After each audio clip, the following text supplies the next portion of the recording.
сайлауға қатыстық па? Ең болмаса дауыс беретін жерге қатыстық. Соған баруға ерініп жаттық қой үйде. Ана Американы қараңыз. Сайлау болардан жарты жылдан бастап дүние жүзінің қай несінде жүрсе де үш ай қалғанда уже дауыс бере бастайды. Бірақ бізде мынандай бір тағы не бар. Сайлауға қатысқаннан пайда жоқ. Өйткені дауыстар бұрмаланады, ұрланады.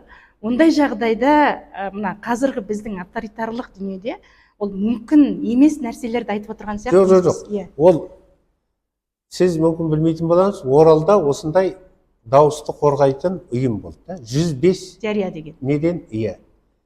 Сайлау округінде, сосын әр сайлау округінде мысалы қанша адам бар? 5000 адам дейді, да? 5000 адам. 5000 адамның ішінен 50 адам шығып, сайлаудың берілген дауыстарды сол ненің кезінде санайтын болса, сол үшін күрессе жүйелі. Ол ешқайда бармайды ғой. Сосын әр сайлау округінен мынандай қазір интернет бар ғой, бәрін жариялап жібереді. Мысалы, Алматы облысының қаласының Наурызбай ауданы, немесе міне Медеу ауданында мынандай болды, мынандай. Сонда бүкіл Алматынікі шығады.